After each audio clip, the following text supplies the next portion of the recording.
Hello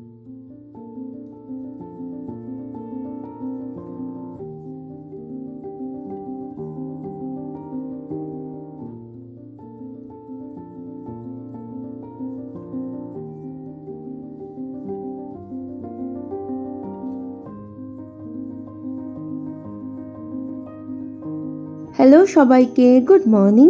আমি সৌমি আর আমার চ্যানেলের আরও একটি নতুন ব্লগে আপনাদের সবাইকে স্বাগত। আজ শুক্রবার আর এখন ঘড়িতে 7:30-8টা মতন বাজে। আজও সকালবেলা ঘুম থেকে উঠে দেখলাম বেশ বৃষ্টি হচ্ছে। গত 4-5 দিন হলো আমি ব্লগ দিতে পারিনি বা দিইনি, আমার শরীরটা ভালো ছিল না। আর তাছাড়াও আমি না রানাঘাটে ছিলাম না, আমি একটু আমার মার সাথে দেখা করতে কলকাতায় গিয়েছিলাম। তো সেখানে নানান ব্যস্ততার মধ্যে আমি আর কোনো ভিডিও আপনাদের সাথে শেয়ার করিনি। কদিন বাড়ি ছিলাম না, তমাল কিন্তু সব কিছু ভীষণ গুছিয়েই রেখেছিল। একটু আধটু এদিক ওদিক ছিল, হয়তো সম্পূর্ণটা আমার মতন করেনি বা করে উঠতে পারেনি, তবে যেটা করেছে সেটা কিন্তু আমার জন্য অনেক। আসলে আমার মনে হয় সংসারে না হাজব্যান্ডের সহযোগিতা থাকলে সব কিছুই ভীষণ সুন্দর হয় এবং সংসারটাও অনেকটা গুছিয়ে করা যায় বা চলার পথটাও অনেকটা বেশি মসৃণ হয়। তো যাই হোক, আমি গতকাল সন্ধ্যাবেলায় 6টা নাগাদ ফিরেছি। তো তারপর থেকেই শুরু হয়েছে আরও অনেক কাজ।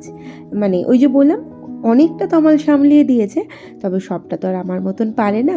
বাড়ি এসেই দেখলাম এক কেলেঙ্কারি। আমার যেখানটা স্টোরেজ, মানে আমি এক্সট্রা বাসনপত্র যেখানটা রাখি, সেই জায়গা থেকে একটা খুব বিশ্রী গন্ধ আসছে। তারপরে দেখলাম একটা ইঁদুর মরে পচে আছে।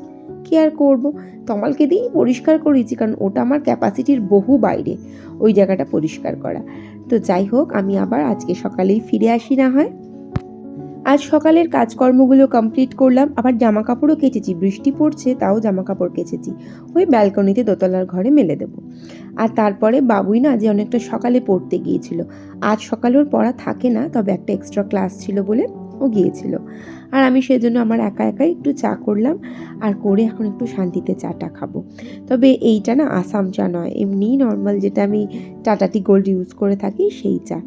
অতটাও ভালো লাগছে না খেতে, কিন্তু কি করবো আর, এখন যেটা নেই সেটা ভেবে লাভ নেই। অ্যাকচুয়ালি আছে, সেটা না আমি আর বের করিনি, যখন ইচ্ছা হবে একটু বের করে খাবো। তো যাই হোক, আপাতত এইটুকু চাই নিজের জন্য করলাম, আর একটুখানি বসে এখন শান্তিতে খাবো চাটা। বাবুইয়ের আসতে দেরি আছে, ওই যে বললাম সবই 8:30 মতন বাজে। বাবুইয়ের আস্তে আস্তে বেশ বেলা হবে, ও এলে আবার ব্রেকফাস্ট রেডি করার আছে। দেখি, প্রথমে ভেবেছিলাম আজকে আমি ডালিয়া করব, তারপর ভাবলাম প্রথমে ভেবেছিলাম আমি আজকে রুটি করব, রুটি আলু ভাজা। অনেক দিন ব্রেকফাস্টে রুটি আলু ভাজা খাওয়া হয় না। তো তারপরে ভাবলাম না, ডালিয়া করি, অনেক রকম আনাজ আছে ফ্রিজে, ওই আনাজগুলো দিয়ে ডালিয়া করব। তো যাই হোক, এবারে ওটা পরের কথা। আপাতত তো বিছানা ফিছানা গোছানোরও আছে, তো আমারও উঠে পড়বে, তারপর আমি আমার কাজগুলো একটা একটা করে সব কমপ্লিট করে নেব।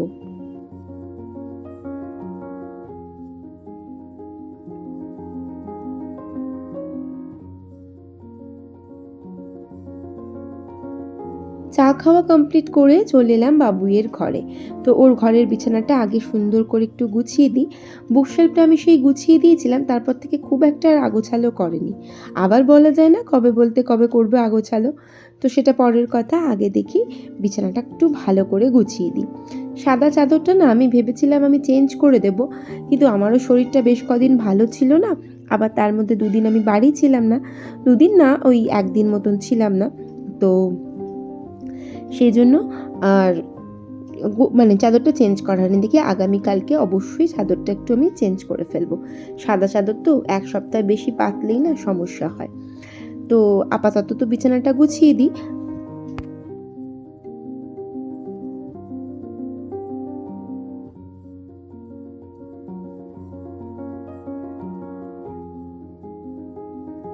বাবুইয়ের ঘরের বিছানা বালিশ সব ঠিকঠাক করে গুছিয়ে বুকশেলফটাতে আজকে আর হাত দেবো না, দেখি যদি পারি এর মধ্যে একদিন করে দেব।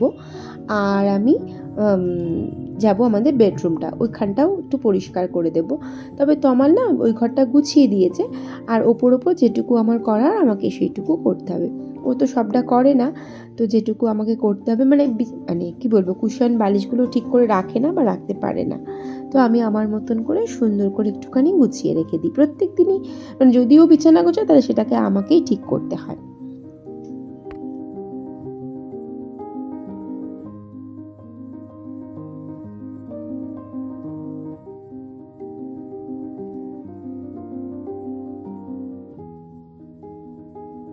তো তারপর না তাকিয়ে দেখলাম ড্রেসিং টেবিলটার অবস্থা শোচনীয়। আসলে আমার একটা সেদিন নিমন্ত্রণ ছিল, আর নিমন্ত্রণের পরের দিন থেকেই না আমার ভীষণ জ্বর এসেছিল। ফলে আর নিমন্ত্রণ মানে একটু সাজুগুজু করেছি, সেই সাজুগুজু করার ফলে ড্রেসিং টেবিলের অবস্থা খারাপ। কিন্তু আমি যে পরিচ্ছন্ন করব, পরিষ্কার করব, সেইটুকু সময় আমি আর পাইনি। মানে আমার ভীষণ শরীর খারাপ ছিল। তারপরে একটুখানি মার সাথে দেখা করতে কলকাতায় গিয়েছিলাম, ব্যাস, যার ফলে সব কিছুই হচপচ হয়ে গেছে। তো আজকে ভাবলাম না, ড্রেসিং টেবিলটা এতটাই আগোছালো, এতটাই নোংরা হয়ে আছে, পরিচ্ছন্ন পরিষ্কার না করলেই নয়। তো সেজন্য একটা একটা করে জিনিস ভালো করে মুছে যেখানে রাখার সেখানে সব জিনিস সুন্দর করে গুছিয়ে রাখছিলাম। আর গুছিয়ে রাখলে যেমনই জিনিস হোক, দেখতে কিন্তু ভীষণ ভালো লাগে।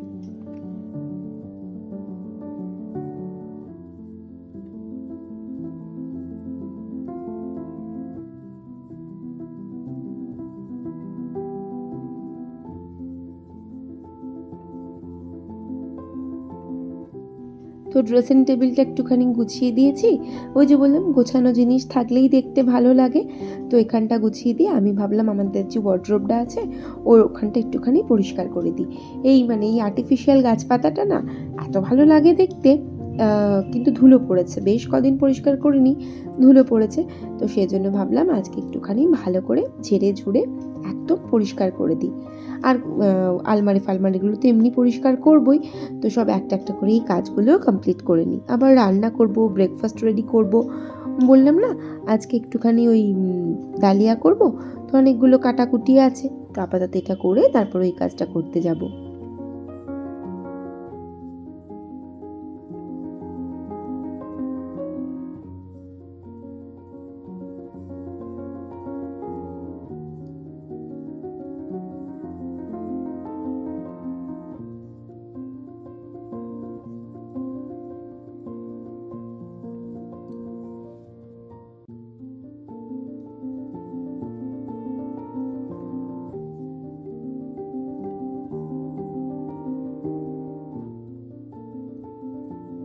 তো এরপরে না আমি রান্নাঘরে যাব, আর চুল তো এলোমেলো করে যাওয়া যাবে না।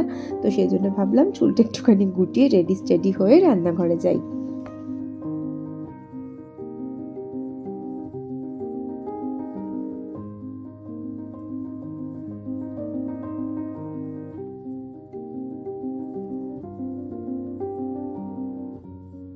তো রান্নাঘরে এলাম, আর আনাজপত্রগুলো সব টুকরো টুকরো করে কেটে নিই। তো কি বলবো, খুব বেশি ছোট করে কাটবো না ভেবেও একদমই ছোট ছোট করেই কেটে ফেলেছি। আর না একটু আলুও কাটবো, আলুটা নিইনি যদিও বা, আলুটা কাটবো দিয়ে তারপরে এতগুলো সবজি দিয়ে না ডালিয়া করলে সত্যিই খুব ভালো লাগে খেতে। তো এদিকে আমি ডালিয়াটা বসিয়ে দিলাম, ডালটা ধুয়ে নিয়েছিলাম, ডালটা ধুয়ে তারপরে তেলের মধ্যে দিয়েছি, ওই জন্য একটুখানি আটকে আটকে যাচ্ছে। আর এরপরে দিয়ে দিলাম সবজিগুলো, সবজিটা দিয়েও বেশ খানিকটা নাড়াচাড়া নাড়াচাড়া করব।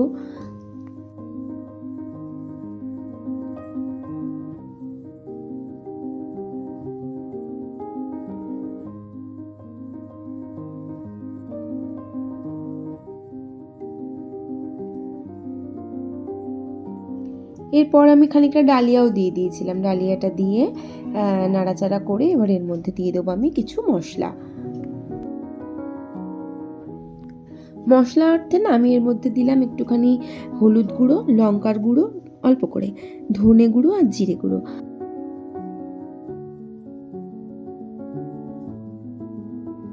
আর এর মধ্যে একটুখানি যাবে আদা বাটা। তবে সামান্য একটুখানি জল দিয়ে আমি প্রথমে এই জিনিসটাকে সব জিনিসটা একসাথে ভালো করে মিশিয়ে নেব। আর আদা বাটা তো দেবই, দেবো একটুখানি কাঁচা লঙ্কা, আর নুন মিষ্টি তো দিতেই হবে। তো সবগুলো দিয়ে ভালো করে নাড়াচাড়া করে আমি এর মধ্যে জল ঢেলে দেবো। আর নামানোর সময় ঘি গরম মশলা। এত সুস্বাদু না এই রান্নাটা, আর তেমনই উপাদেয়, ভালো লাগে খেতে।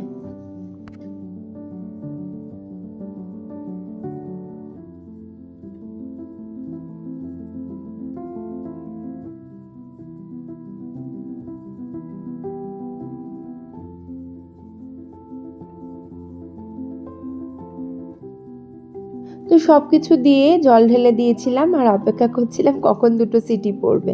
তো সিটি পড়ে গেলেই তো রান্নাটা হয়ে যায় কমপ্লিট।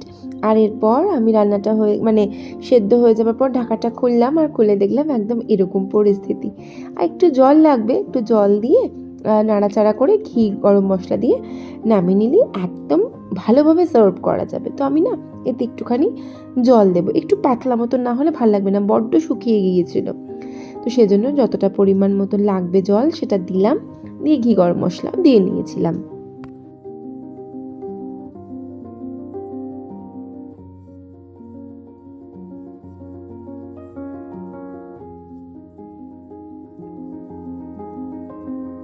তো এরপর তমালকে বেড়ে দিলাম আর বাবুইকেও দিয়ে দিয়েছিলাম আগে, তবে ও বললো মামা আমি আর একটু খাবো। আর তমালকে বেড়ে দেওয়ার পরে আমি আর একটুখানি এর মধ্যে ঘি দিলাম। তো বাবু ওই যে বললো, বাবুই ওকে দিয়েছিলাম, ও বললো মা আমি একটু খাবো। তো ওর থালাটাও জাস্ট ফেলে ঘরে একটা কি করছিল ল্যাপটপে, তো ওকে আমি বাকিটুকু দিয়ে দিলাম। আমারও খাওয়া হয়ে গিয়েছিল। তো তমাল আর বাবুই খেয়ে নিক, আমার তো খাওয়া হয়েই গেছে। এবারে আছে আরও টুকটাক কিছু কাজ, সেই কাজগুলো করতে বসতে হবে।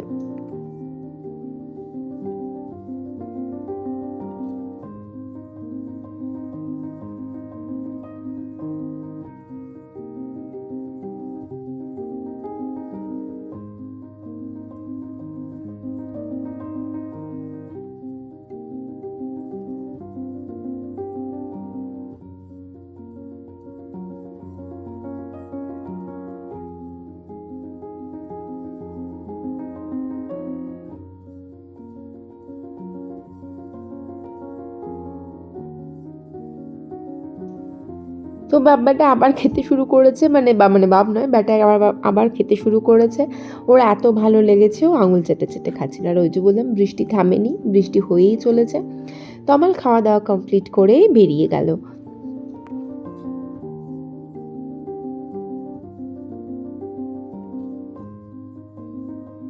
আর এরপর আমি সোজা চলে এলাম ঘরে এসে আবার শুরু করলাম আমার কাজ বলতে বাসন মাজতে হবে। বেশ অনেকগুলো বাসন পড়েছে, তো বাসনগুলো মেজে নিই। আর বাবুই ঘুটুর ঘুটুর করে কী যে করছিল, কী সব বলছিল আমাকে, এই ওই সেই। এখন শুরু হয়েছে কৈলাস যাত্রা, সবাই এখন কৈলাস যাচ্ছে না, সেই দেখে দেখে এখন সেটার কথা আমাকে সারাক্ষণ শোনায় যে মামা এরকম মামা ওই রকম। ওর খুব ইন্টারেস্ট এই ব্যাপারগুলোতে, তো সেই গল্পই আমাকে শোনাচ্ছিল। আমি বললাম যা গিয়ে পড়তে বস, আবার পরে শুনবো।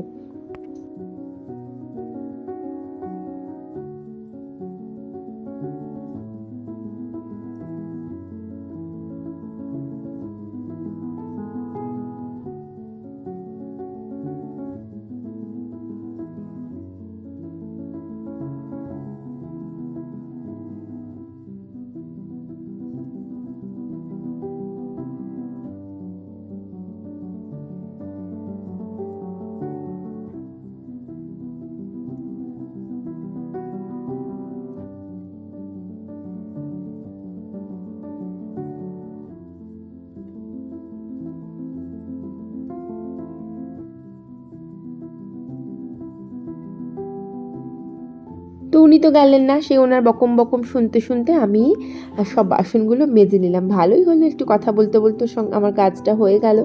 আর তারপরে রান্না বলতে তমাল না থোড় নিয়ে এসেছিলো, বেশ অনেক দিন হয়ে গেছে। আমার না খুব রাগ হয়, আমাদের একটা থোড় আনলে এনাফ, সেখানেও 3টে থোড় এনেছে। আমি মনে মনে ওকে প্রথম কথা আমি ওকে বারণ করি, তাই যখন এনেছে তখন আমি মনে মনে ভেবেছি নষ্ট হবে, আমি কিচ্ছু করব না, আমার যতক্ষণ না ভালো লাগবে আমি করব না কাজটা। তো যাই হোক, আমি বেশ 2-3 দিন হয়ে যাওয়ার পর আজকে না থোড়টা বার করলাম ফ্রিজ থেকে। আর থোড় আমি সব সময়তেই বলি ছুরি দিয়ে কাটাটা টাফ, তো কি করবো, আর বটিটা আর আমার ভাল লাগছিল না আনতে যেতে, সেই জন্য আমি ছুরি দিয়ে থোড়টা কাটার চেষ্টা করছিলাম।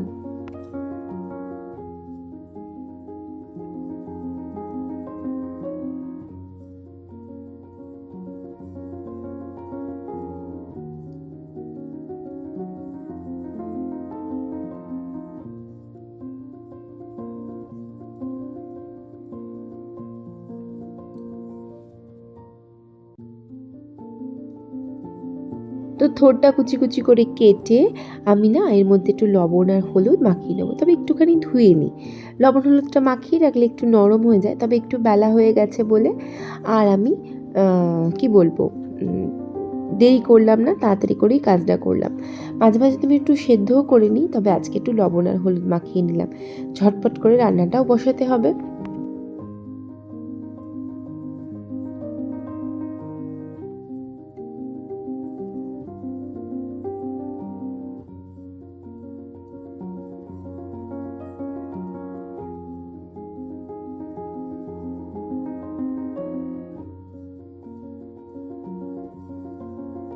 তো ফ্রাই প্যানের মধ্যে একটুখানি আমি তেল দিয়ে আর তার মধ্যে কালো জিরেটা দিয়ে দিয়েছিলাম, আর দুটো কাঁচা লঙ্কা দিতে হবে বই কি। আর আমি ওই জল ঝরিয়ে রাখা লবণ হলুদ মাখানো থোড়টা দিয়ে দিলাম। তো থোড়টা একটু নরম হয়েছে, তবে আর একটু নরম হলে ভালো হতো। আর থোড়টাও না আমি খুব একটা ভালো কাটতে পারিনি। তো যাই হোক, আমি থোড়টা দিয়ে ভালো করে নাড়াচাড়া করে লবণ মিষ্টি দিয়ে আর একটু নামানোর সময় না কি বলবো, ওই সর্ষে বাটা দিয়ে নামাবো। কি জানি, আমি জানি না কেমন খেতে হবে, আমার বড় জামাই আমাকে বলেছে ভালো খেতে হবে। তো দেখা যাক, ট্রাই করি আজকে একটু।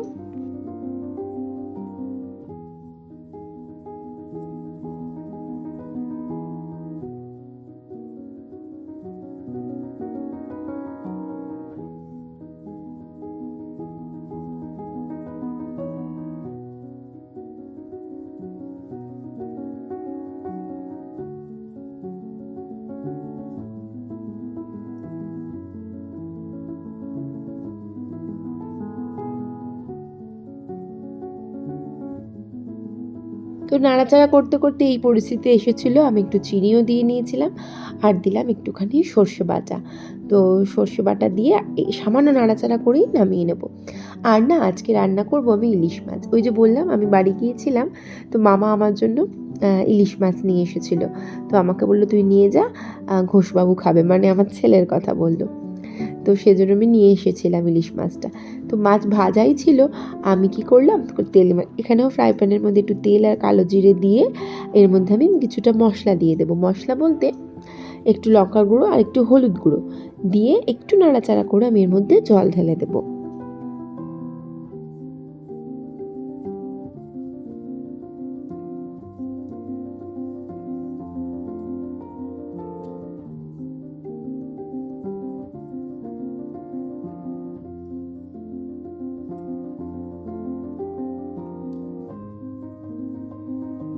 এই যে এরকম পরিস্থিতিটা হবে, হালকা নাড়াচাড়া করে সাথে সাথে আমি এর মধ্যে জলটা দিয়ে দেব। আর জল দেওয়ার পর একটু যেই ফুটবে আমি তখন এর মধ্যে দিয়ে দেবো ইলিশ মাছগুলো, আর লবণ তো দিতেই হবে।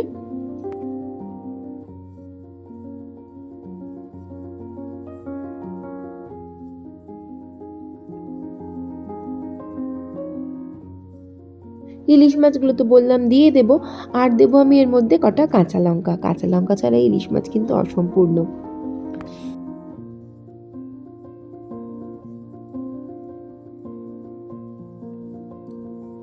আর এইদিকে কিন্তু ভাতটা হয়ে গিয়েছিল, তো ভাতটাও উপর দিয়ে নিলাম।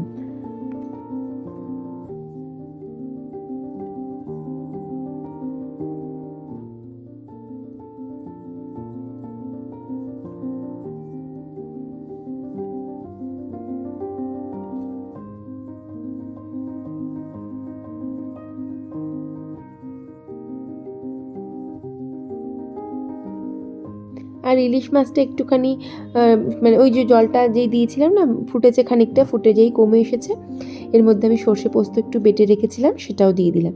এটা সামান্য ফুটে উঠলেই আমি সাথে সাথে নামিয়ে নেবো।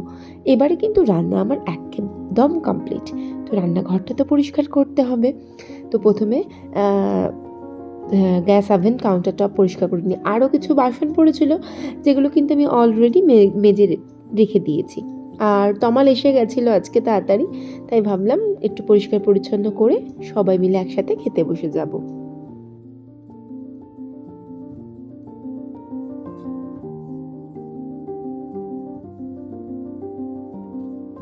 তবে এর আগে একটুখানি রান্নাঘর ডাইনিংটা ভালো করে ঝাঁট দিয়ে নিতে হবে।